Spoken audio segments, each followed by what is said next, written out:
Be still and know that I am God. Is Psalm 46:10 about believers adopting an apathetic posture to let go and let God? Well, let's look at this more closely.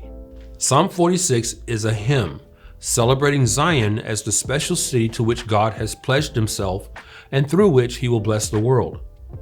The exact author of Psalm 46 is unknown. What we do know, however, is that it is addressed to the choir master of the sons of Korah. The name Korah is significant in that, given that Psalm 46 is a hymn, Korah was the grandson of Kohath, the second son of Levi, from whom the Kohathites, a tribe of priests and sacred musicians, is descended. Now, to set the stage for what I want to share with you regarding Psalm 46:10, I think you'll find helpful the following insight from Dr. Mark D. Futato. Dr. Futato is the Robert L. McClellan Professor of Old Testament at Reformed Theological Seminary in Orlando, Florida. And on how the Psalms in general are structured, he comments, quote, "As modern songs can be placed into various categories such as classical or country or blues, and as modern literary works can be placed into various categories such as short story or biography or fantasy, so individual psalms can be placed into various categories. We call these categories genres.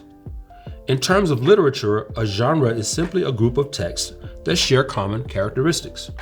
In the broadest terms, we can say that the Hebrew Bible is composed of two genres, poetry and prose.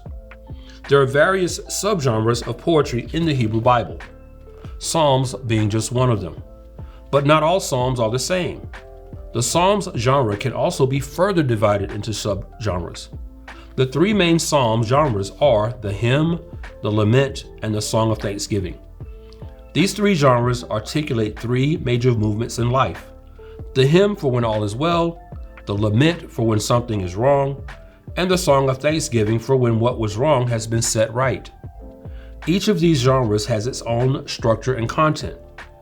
The hymn typically opens with an invitation to praise God for the fact that all is well. This invitation is then followed by the praise of God, that is, the confession of the praiseworthy character and actions of God in creation and redemptive history. The hymn typically concludes with an affirmation of faith or renewed invitation to praise God. Drilling down from that high-level explanation from Dr. Futato of how the Psalms are arranged and organized to Psalm 46 specifically, one commentator writes, "This psalm seems to be an expression of thanksgiving rather than for some particular deliverance, than for the constant aid by which God has always protected and preserved his church. It may be inferred from it that the city of Jerusalem, when stricken with great terror and placed in extreme danger, was preserved, contrary to all expectation, by the unlooked for and miraculous power of God. The prophet, therefore, whoever composed the psalm, commending a deliverance so singularly vouchsafed by God, exhorts the faithful to commit themselves confidently to his protection, and not to doubt that, relying fearlessly upon him as their guardian and the protector of their welfare, they shall be continually preserved in safety from all the assaults of their enemies, because it is his peculiar office to quell all commotions." So with all that as background, please take the time to read Psalm 46 in its entirety and then go back to verse 10 to understand the context. Contrary to how Psalm 46:10 is often taken out of context, the phrase "be still and know that I am God" has nothing to do with believers adopting an apathetic or kind of lazy boy posture of let go and let God. Quite the contrary. The exhortation to be still and know is the Hebrew verb rapah yada, which literally means to relax, to let drop, to withdraw from, to let alone, to abandon. It has to do specifically with our not being worried or anxious in light of God's power, providence, and sovereignty over his people and over everything that concerns them.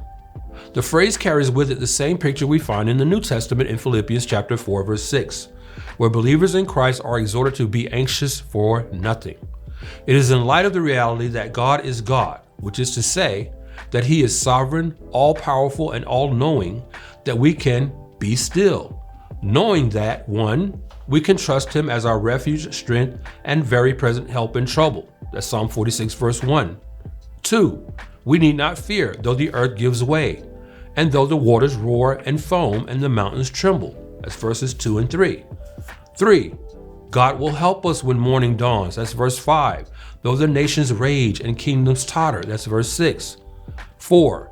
The Lord of hosts is with us, and that the God of Jacob is our fortress. That's verse 7.